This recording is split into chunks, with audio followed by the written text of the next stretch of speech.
কি গো, ডাক্তারের কাছ থেকে কোন সময় এলা? কোনো আওয়াজ তো হইতেছি না। এই যে একটু আগেই আইলাম, আপনার কাছে যাইতে চাইছিলাম। আমার কাছে আর যাওয়া লাগবো না, তুমি আমার মেম্বারের লগে বেয়াদবিটা কি জন্য করছিলা? আম্মা, আপনি কি কোনো মানুষ নাকি কোনো বিষাক্ত প্রাণী? অন্য মানুষের কথা আপনি নাচেন? এটা কোনো ব্যাপার না। তুমি কখন আসলা? একটু আগে। ও শুনছো যে আকির বাচ্চা হবে না? না তোমার কি হয়েছে? কাঁদাকাটির কি আছে? আমি তো এটাই বুঝাইতে আছি। আল্লাহ চাই তো বাচ্চা হইব, আমি কইতেছি বাচ্চা হইব। সত্যি মা, আমি বাবা হইতে পারবো? অবশ্যই পারবে, আমি ব্যবস্থা করব। আম্মা, আপনি কেমনে ব্যবস্থা করবেন? কেমনি? রূপার লগে আমার কোন বিয়ে দি? আপনার মাথা ঠিক আছে? আপনি কি কইতেছেন এগুলা? আগে যেমন ছিলাম এখন আমার মাথা ঠিক আছে, সুস্থ আছে, স্থির আছে। আমার এই যে রূপার লগে আমার পোলার বিয়াটা দিব।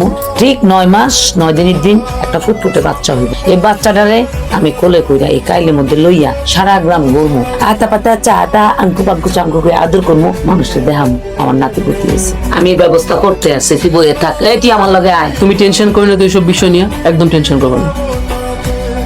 রূপার লগে আমার পোলার বিয়ে হইয়ে। আপনার মাথা ঠিক আছে? আপনি কি পাগল হয়ে গেছেন? কি কইতেছেন এগুলা? আগে যেমন ছিলাম এখন আমার মাথা ঠিক আছে, সুস্থ আছে, স্থির আছে। আর রূপার লগে আমার পোলার বিয়াটা দিব না দিব। আখি, কি হয়েছে? তুমি কান্নাকাটি করতেছো কেন?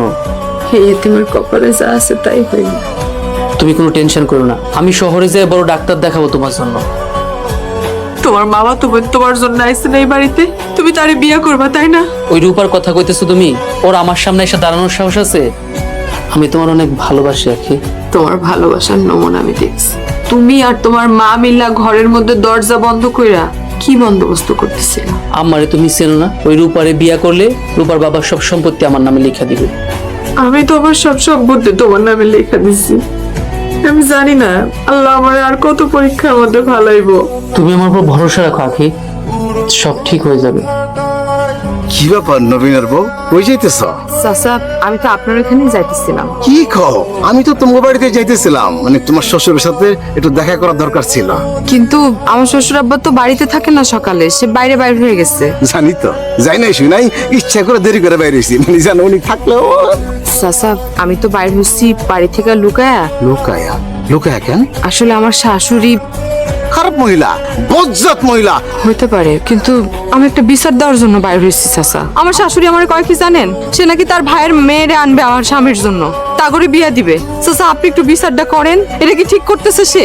না না না না না, আমি থাকতে এটা কোনোভাবেই মেনে নেওয়া যাবে না, এটা আমি হইতে দেবো না, কোনোভাবেই না। আমারে তাহলে একটু উপকার করেন চাচা। যেহেতু আমারে বলছো, কঠিন পদক্ষেপ নেব, তুমি কোনো চিন্তা করো না, তুমি বাড়ি যাও।